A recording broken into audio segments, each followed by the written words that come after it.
কুমিল্লায় বন্যা পরিস্থিতির খবর জানাতে সরাসরি যুক্ত হচ্ছেন সহকর্মী হেদায়েতুল্লাহ সীমান্ত।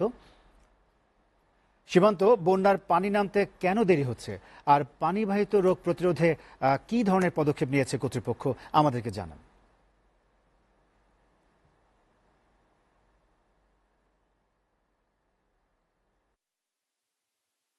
অঞ্চলের মানুষ বন্যা কবলিত এবং কি আপনি জানেন যে কুমিল্লা, ফেনী, নোয়াখালী, লক্ষ্মীপুর পর্যন্ত এই দক্ষিণাঞ্চলের মানুষ পুরা যে উপজেলাগুলো আছে সবগুলো কিন্তু বন্যায় প্লাবিত হয়েছে।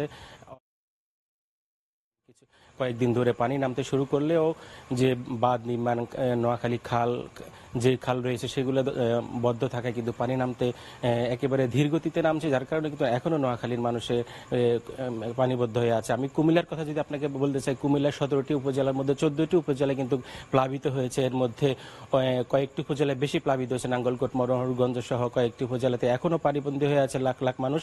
আশ্রয় কেন্দ্র রয়েছে অনেকেই, এর মধ্যেই পানিবাহিত রোগ আক্রান্ত হচ্ছেন বিভিন্ন আশ্রয় কেন্দ্রে। আমি এখন গোমতী নদীর পাড়ে রয়েছে, সেখানে আমরা যদি আপনাকে দেখা যায় গোমতী নদীতে পানি একেবারে যে স্রোত নামছে, পানি নামতে শুরু করেছে।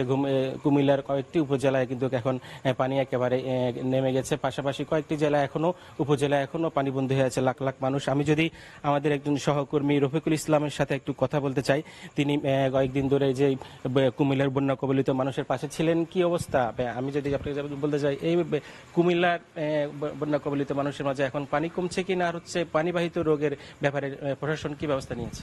ধন্যবাদ আপনাকে। আসলে কুমিল্লা বন্যার পানি মোটামুটি অনেকটা কমে যাচ্ছে। গোমতী নদী, ডাকাতিয়া, গুঙ্গুর সব বিভিন্ন নদ-নদীর পানি কমতে শুরু করেছে, কিন্তু সমস্যা দেখা দিয়েছে সেটা হলো এই বন্যার পানি কমে যাওয়াতে এখানের যে বন্যার্ত যে মানুষগুলো আছে তাদের মধ্যে রোগ বালাই দেখা দিয়েছে, খাদ্য সংকটের দেখা দিয়েছে। জেলার 14টি উপজেলার মধ্যে পানি ছিল, বন্যাকালীন পানি ছিল। তার মধ্যে সবচেয়ে যেটা বেশি ছিল পানি সেটা হলো বুড়িচং, বামনপাড়া, তার পরে 14 গ্রাম, নাঙ্গলকোট, লাকসাম, মনোহরগঞ্জ।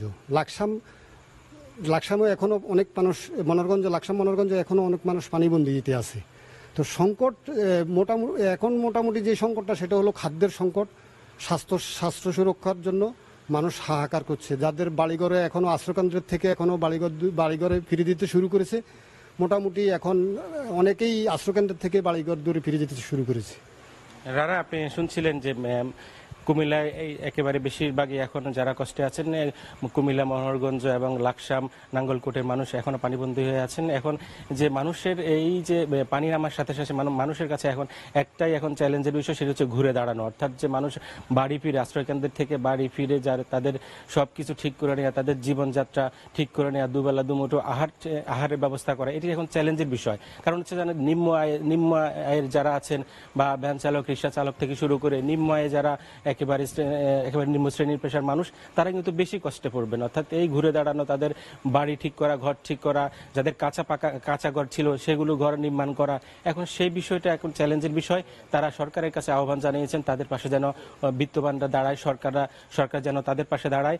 এই ঘুরে দাঁড়ানোর বিষয় তারা এখন বেশি চ্যালেঞ্জের মুখে। পাশাপাশি যে স্বাস্থ্য সুরক্ষার বিষয়ে এখন আরো চ্যালেঞ্জের বিষয়ে দাঁড়িয়েছে, কারণ নারী এবং শিশুরা কিন্তু আক্রান্ত হচ্ছে পানিবাহিত রোগে। রানাই ছিল আমার কাছে কুমিল্লা থেকে বন্যা পরিস্থিতি।